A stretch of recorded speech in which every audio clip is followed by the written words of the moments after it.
the excretory system is poorly developed, which shows the paired protonephridia, that is the flame cells with different solenocytes. So the excretion is through protonephridia, which contains the solenocytes. The brain is not present. That is, the brain is not present ಅಂತ ಹೇಳೋಕ್ಕಿಂತ brain is not distinctive ಅಂತ ಹೇಳಿದ್ರೆ correct ಆಗುತ್ತೆ. The right word is brain is not distinctive. So brain is not distinctive. Usually ಏನಾಗುತ್ತೆ ಅಂತಂದರೆ nerve ಕಾರ್ಡಿನ anterior part bulge ಆಗುತ್ತೆ. It becomes a large group of ganglions which is termed as the brain.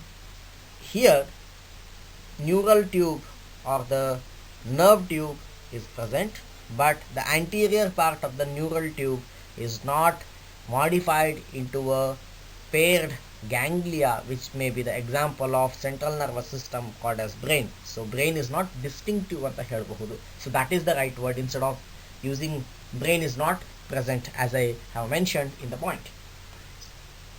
So two pair of cerebral and several pair of spinal nerves are present.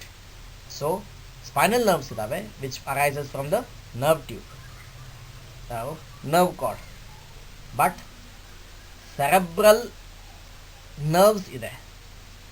So cerebral nerves ಇದ್ದ ತಕ್ಷಣ cerebrum ಇರಬೇಕು ಅಂತ ಅರ್ಥ ಅಲ್ಲ. That is the brain. So the spinal nerves are present, but the cerebral two pair of cerebral nerves are present, but brain is not distinctive. So these are the different physiological characteristic features of cephalochordata.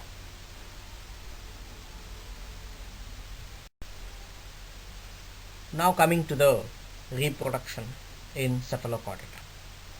Any organism, in order to continue its genes, its lineage, reproduction is very, very much important. So the major thing or the major job that the nature has given all the organisms is reproduction. In other words, I'm very sarcastic to use the word or use the sentence that we are living for the sake of reproduction. Because see the trend of insects. The death is caused soon after the mating. The male dies soon after the mating. Soon after the giving birth to the young ones, many of the insects, female insects, are going to die instantaneously. The trend has been continued.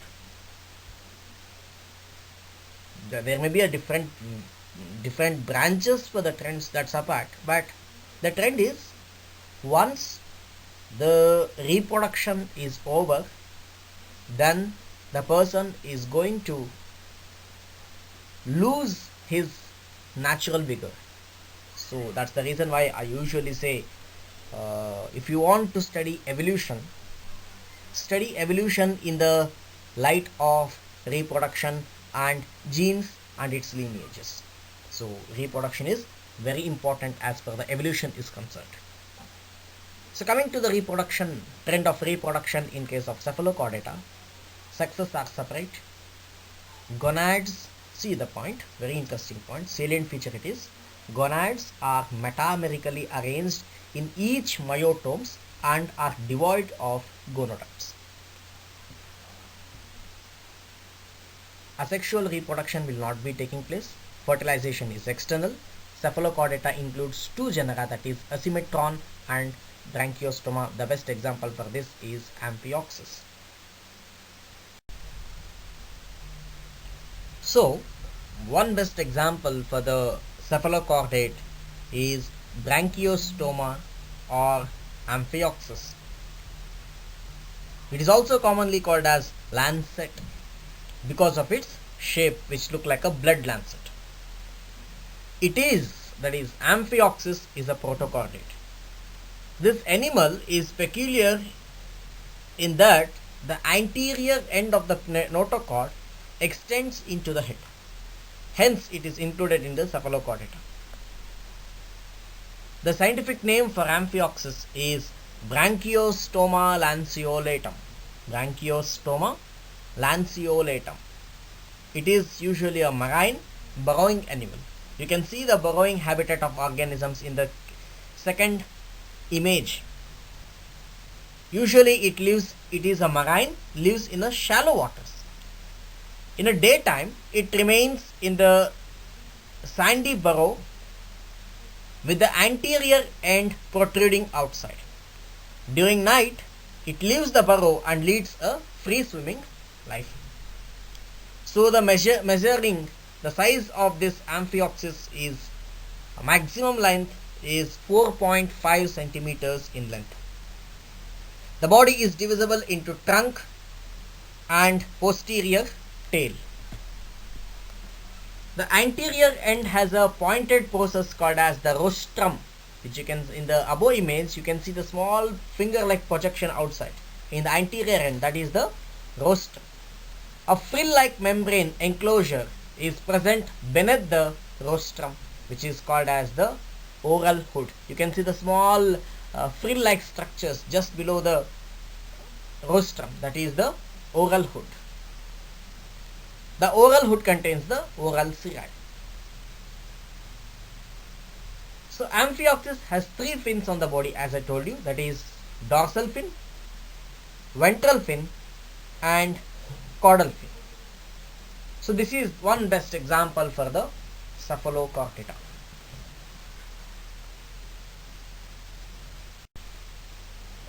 Well student, this is all about the general characters of Cephalochordata. If you have any doubts, questions, clarifications, you can ask. My mail ID is on the first slide. If you are not subscribed the channel yet, please do subscribe the channel and press the bell button so that you can get the notifications of the next videos or the further videos that are being uploaded. If you have any doubts, you can, as I told you, you can mail me. I'm sure most of you have my contact numbers, so you can text me, call me. If you want to ask any doubts in person, wait for the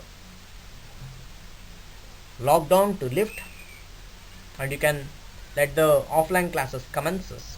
Then you can ask your doubts in person so that it would be very easy for me to answer all your queries. So with this, we are completing the general characters of Cephalochordata. In the next slide, in the next video, we'll take up one interesting evolutionary bizarre or a very different weird evolutionary trend called as retrogressive metamorphosis, taking Ascidia as an example, which is an example of Urochordata. Retrogressive metamorphosis in Ascidia is asked for 10 marks question, which is very important question as per your examination point of view is concerned. We'll discuss that each one by one in detail. Thank you for listening to the video. Again, I request you, if you have not subscribed, subscribe the channel and press bell button